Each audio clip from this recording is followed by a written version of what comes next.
السلام علیکم پیارے بچوں، تو آج میں آپ کو سناؤں گی ایک پیاری اور سبق آموزہ کہانی چونٹی اور ٹڈی کی۔ تو چلتے ہیں کہانی کو شروع کرتے ہیں۔ گرمیوں کا موسم تھا، سورج اپنے عروج پر تھا اور ہر طرف دھوپ ہی دھوپ تھی۔ ایک ہرے بھرے میدان میں ایک ٹڈی خوشی گانا گا رہی تھی اور اچھل کود میں مصروف تھی۔ اس نے زندگی کو صرف مزے کرنے کا ذریعہ سمجھ رکھا تھا اور ہر وقت ناچتی گاتی اور سیر کرتی رہتی۔ وہ میدان میں ایک چونٹی کو دیکھتی جو دن رات محنت میں لگی رہتی۔ کبھی وہ دانا جمع کر رہی ہوتی، کبھی اپنے گھر کو صاف کر رہی ہوتی اور کبھی اپنے ساتھیوں کی مدد کر رہی ہوتی۔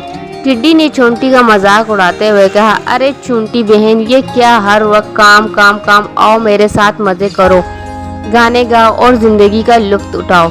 چونٹی نے مسکرا کر جواب دیا، ٹڈی بھائی، یہ گرمی کا موسم ہے، ابھی خوراک جمع کرنے کا وقت ہے۔ جب سردی آئے گی تو نہ دانا ملے گا نہ سبزہ، تب یہ خوراک ہمارے کام آئے گی۔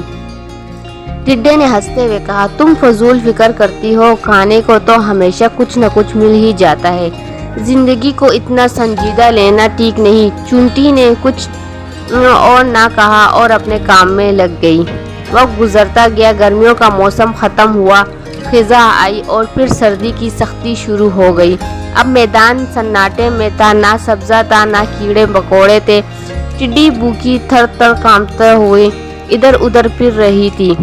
اس کے پاس نہ خوراک تھی نہ رہنے کی جگہ، اور پچھتا رہی تھی کہ کاش اس نے بھی چونٹی کی طرح محنت کی ہوتی۔ آخر کار بھوک سے نڈال ہو کر وہ چونٹی کے گھر پہنچی اور دروازہ کھٹکھٹایا۔ چونٹی نے دروازہ کھولا تو ٹڈی کو دیکھ کر حیران رہ گئی۔ ٹڈی نے شرمندے لہجے میں کہا، چونٹی بہن، میں بہت بھوکی ہوں، سردی سے کانپ رہی ہوں، کیا تم میری مدد کر سکتی ہو؟ چونٹی نے اسے اندر بلایا اور اسے خوراک دی اور گرم جگہ مہیا کی۔ ٹڈی بہت شرمندہ ہوئی اور کہا، تم نے مجھے ایک سبق سکھایا، اب میں بھی وقت کی قدر کروں گی اور محنت کروں گی۔ چونٹی نے نرمی سے کہا، غلطی سب سے ہوتی ہے مگر جو سیکھ جائے وہی عقل مند ہے۔ تو پیارے بچوں، آپ نے یہ کہانی سنی، تو اس میں آپ لوگوں کو کیا سبق حاصل ہوا؟ تو چلو میں آپ لوگوں کے ساتھ ابھی شیئر کرتی ہوں کہ اس پیاری سی کہانی سے ہمیں کیا سبق حاصل ہوا۔ تو اخلاقی سبق، یہ کہانی ہمیں سکھاتی ہے کہ محنت کا پھل ہمیشہ ملتا ہے اور وقت پر کام کرنے والا کبھی مصیبت میں نہیں پڑتا۔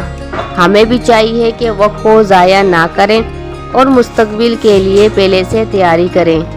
تو جس طرح چونٹی نے پہلے سے تیاری کی اور اس کے پاس کھانا وغیرہ سب کچھ موجود تھا، تو اسی طرح ہمیں بھی پہلے ہی ہر چیز کے بارے میں سوچنا چاہیے۔